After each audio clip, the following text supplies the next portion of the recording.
Howdy folks, here are a couple epiphytes that are blooming on my tree. Usually when I share photos of or videos of the epiphytes on my trees, somebody says, "Wow, that's really great, I'd love to do that, but I don't have any trees." Well, voila. Here are epiphytes blooming on the tree, and the tree is in a pot. A few years back I took a big cutting, pretty much the same size as the trunk from a tree, and then I stuck it in the pot. It rooted, and then I attached the epiphytes on it. Both these epiphytes are from Brazil. The one on the left is a Aloe, the other is a Tillandsia. And the tree that they are growing on is a Ficus tree.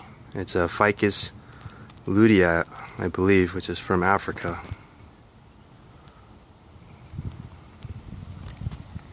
As far as I know, there isn't a technical name for when epiphytes are attached to potted plants, so I came up with the name Phorobanas. Phorobanas.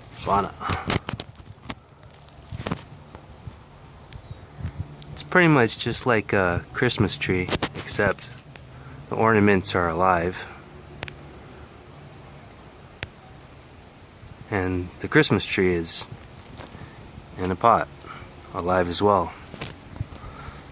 So you can have a Christmas tree year around. Let me show you some other of my Phorobanas. So here's another ficus tree. This is Ficus rubiginosa. I've had it for perhaps a decade, but only last year I just started attaching the epiphytes to it. Here you can see some Tillandsias, Sophronitis cernua, some other Tillandsias. Here is Sophronitis cernua crossed with Brassivola nodosa.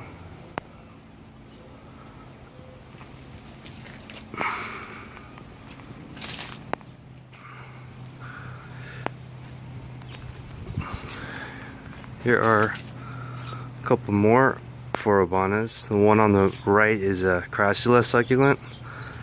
The one on the left is a Ficus macrophylla, which is a Moreton Bay fig.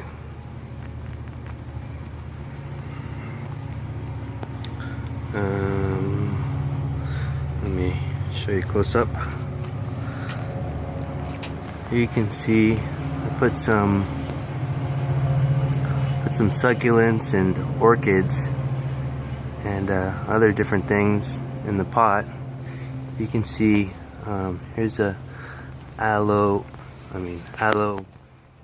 Bailey growing alongside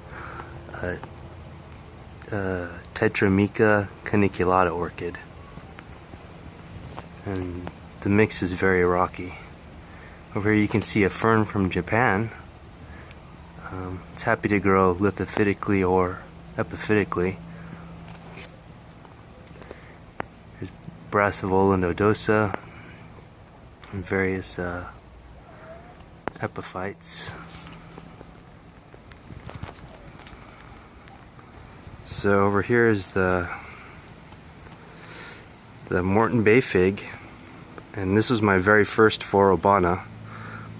Probably started it maybe a decade ago.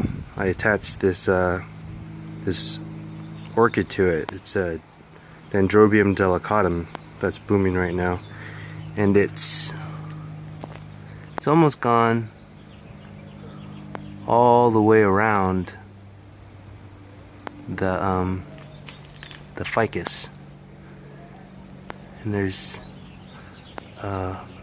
Brazilian fern growing on there, Microgramma vaccinifolia, which is a really great epiphyte for Southern California.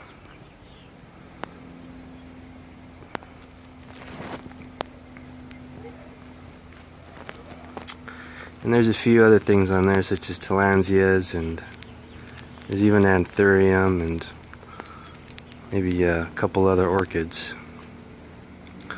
So ficus definitely make a pretty great Phorobanas. You can grow them pretty easy from large cuttings, at least a few of them.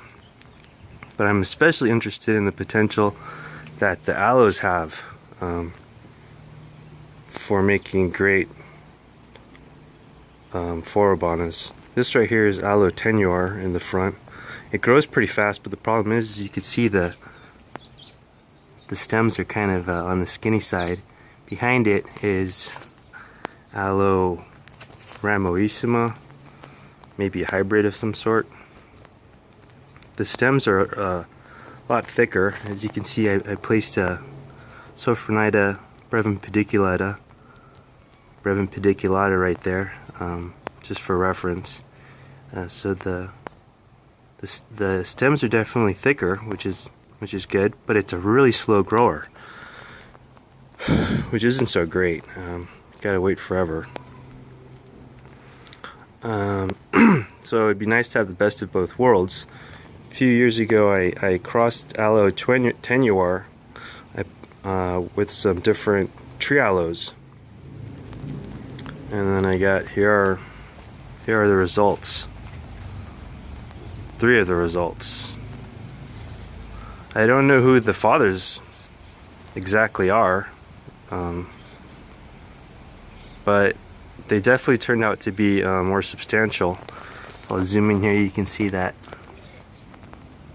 the trunk, the trunk is, the branch is thicker for the hybrid.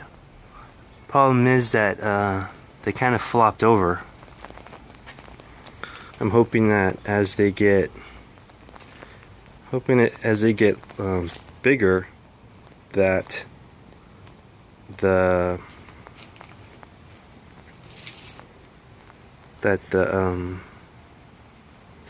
trunks, the branches will get thicker, and then they'll be able to support themselves, and then they can make some decent Phorobanas. Great. Okay, so there you go, Phorobanas. Hopefully that'll give you some ideas about some ways to combine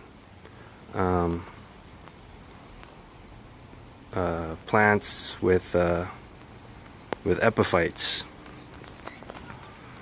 Let me know if you have any questions, and if you've already done any Phorobanas, please share that with me and everybody else. Okay, take care.